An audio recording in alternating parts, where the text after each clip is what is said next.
Welcome to Pigeon Post News Channel. Mattis warns North Korea against any attack on U.S. or its allies.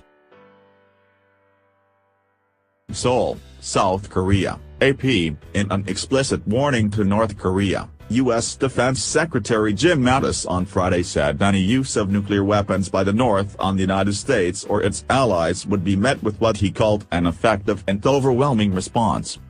U.S. defense secretaries have long offered assurances to South Korea and Japan that its nuclear umbrella will protect them, but Mattis's statement was perhaps more pointed than most.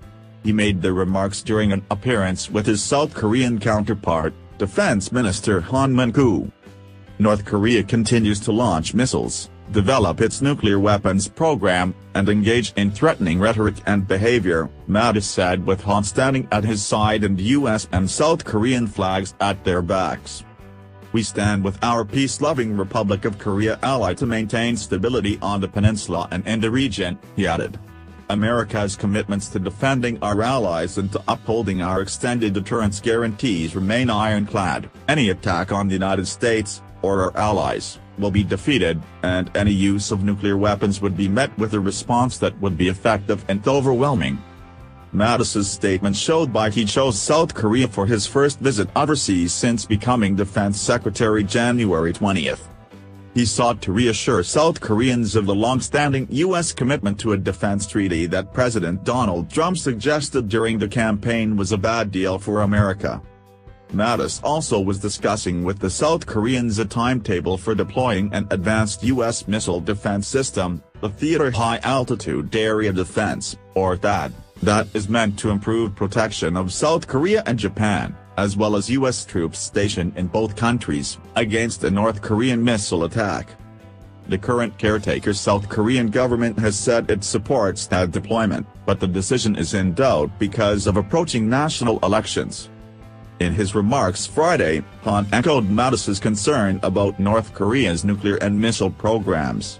He said they blatantly threaten the international community and have created a severe security situation on the Korean peninsula. He described Mattis's visit so early in his tenure as a warning to North Korea. After a series of meetings in Seoul, Mattis was scheduled to fly to Tokyo on Friday for further consultations. The U.S. has 28,500 troops permanently based in South Korea and about 50,000 in Japan. Speaking to reporters as he traveled to South Korea, Mattis said he would consult with South Korean and Japanese officials about whether the current strategy for getting the North to curtail or eliminate its nuclear and missile programs was adequate. North Korea has said it was nearly ready to test launch a ballistic missile of intercontinental range, meaning it could theoretically threaten the United States. "Were it not for the provocative behavior of North Korea, we would have no need for THAAD out here," Mattis said in his brief remarks to reporters. Alluding to China's objections to having THAAD deployed in South Korea, Mattis said, "THAAD should be a worry to no nation other than North Korea." In Washington this week, the Senate Foreign Relations Committee held its first policy hearing since Trump took office to discuss North Korea. There were more questions than answers. Last month, Trump fueled speculation of possible U.S. military action to preempt North Korea's weapons development. In response to Kim's threat, Trump tweeted, "It won't happen." But he didn't elaborate how he could be so sure. Does that mean we have drawn a red line? Senator Ben Cardin, DMD, asked at Tuesday's Senate hearing. During the campaign, Trump complained that defense treaties disadvantaged the U.S. and that he would not rule out abandoning signatories if they refused to pay more for their defense. He also suggested that South Korea and Japan, which are already within the range of North Korean missiles, might acquire their own nuclear weapons rather than rely on U.S. deterrence. Thanks for watching. Hope you enjoy. Subscribe for more. Pigeon Post News.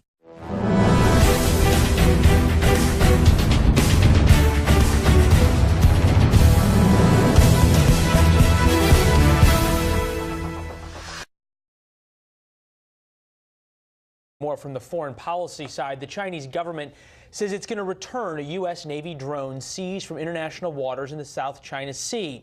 But the president-elect says we don't want it. Now, you'll remember Mr. Trump blasted the seizure at first, calling it unprecedented on Twitter. But last night he changed his tune and tweeted out this: "We should tell China that we don't want the drone they stole back. Let them keep it." Some critics warn this tweet could further strain U.S.-China relations, already delicate following Mr. Trump's controversial phone call with Taiwan's president. For more on the president-elect's, shall we call it, Twitter diplomacy, let's bring in our panel, radio talk show host Ethan Berman and radio show host Mark Levine. Gentlemen, thanks for being here. Appreciate it. Thanks for having us. Mark, first Thanks, to you. Leland. Actually, I'll pose this to both of you guys.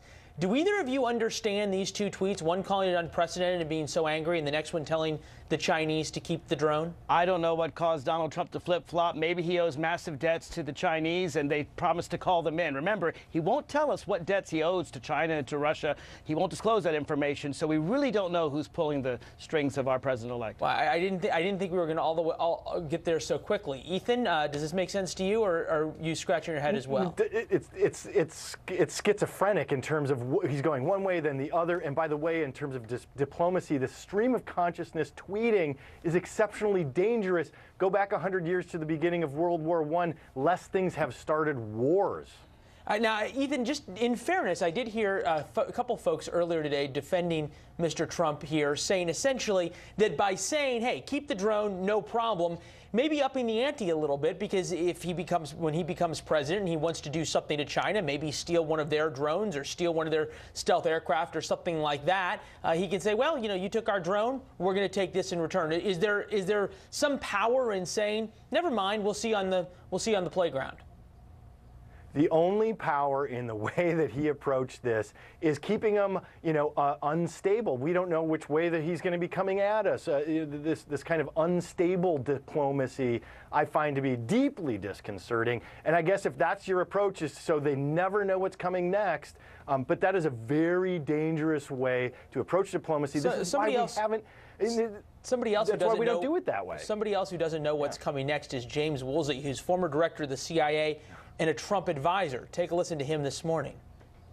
Then Donald Trump tweets, keep the drone. What's going on there?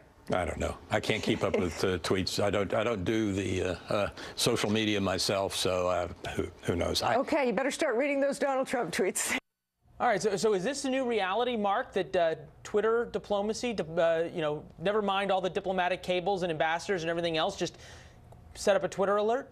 This is not a game. This is not a joke. The presidency is not some kind of reality show. I want to praise Ethan. It's nice to see right and left agreeing and coming together and being Americans first. We have to protect American security. China and Russia are our biggest enemies. And when Vladimir Putin chooses our president of the United States, puts his thumb on the scales, does the greatest espionage attack in American history certainly since September 11th, this is something that should wake up everyone. I'm really glad to see, for example, Donald Trump finally recognize, but his instincts were to say that Vladimir Putin is telling the truth and our military and our intelligence were lying. That's not the instincts we want in the president of the United States. Ethan, I'm going to let you respond to that quickly, and then we're going to move on. Yeah, glad that Mark and I agree on this pretty heavily. The Russians attacked us, the Chinese are attacking us, and Donald Trump is defending the people attacking us. That is not what I want from a president. And by the way, this whole idea of a Twitter diplomacy, the only good news is we won't need a WikiLeaks dump to find out about the secret cables. Well, when it's all right out there, I guess you have a point there. Quickly, guys, we're going to get to Mr. Trump's cabinet. Heard from Phil Keating that he was finishing up the last two appointments, possibly today, possibly early this week, maybe before Christmas. The two appointments left are Agriculture Secretary and then also the Secretary of the Veteran Affairs Administration. Ethan, first to you. You've been unquestionably hard on Mr. Trump, whether it's in this segment or before. How do you feel about his cabinet now? Well, I mean, look, I'm going to say General Mattis, there's an unquestionably the best choice possible. We've got Energy Secretary. I question deeply. Rick Perry has a terrible track record as a crony capitalist when he was governor of Texas. Look, agriculture, the Republicans have attacked the ag bill and the way we subsidize things like food stamps. I also have attacked the way that we subsidize big ag. Maybe, just maybe, we can come together and say we can reform both of those programs. I don't know. Conceivably, somebody like Betsy DeVos, though, you can't really take issue with, do you?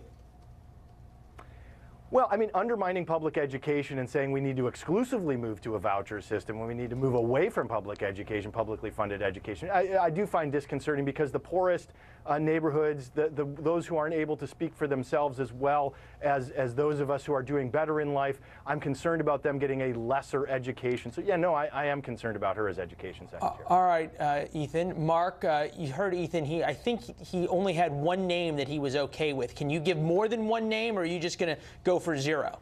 I'm not completely offended by the United Nations ambassador, but let's. And you're offended. You're offended by Haley. General Mattis? I'm offended by Michael Lewis. I'm offended by Steve Bannon. I mean, to have the Secretary of Innuendo, a guy who promotes Lenin, who promotes Leninist strategigies and promotes white nationalism as his Secretary of Innuendo, putting forth propaganda. Secretary of Innuendo, come on, Mark. Really, come on. Let's have, if you want to have a serious conversation, let's have a serious conversation. Well, let's have a serious conversation, because this is a guy who's promoted post-fact society. He's promoted fake news. And Mike Lewis put forward this idea that Hillary Clinton was involved in a sex ring. You know that's true, Leland. No, wait, Leland, you know it's true. Let's Mark. You know that Michael Lewis put forward. No, wait. This isn't the Washington Post and the New York Times. He put forward that Hillary Clinton was involved in a child sex ring. There are reasons why some mentally ill man in North Carolina came to D.C. and tried to shoot up a pizza place. And there's a lot of reasons. Perhaps the number one reason was that he was mentally ill. Mark and Ethan, thank you guys. Appreciate it.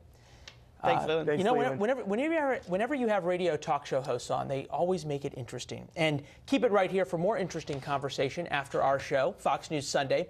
Chris Wallace has an exclusive.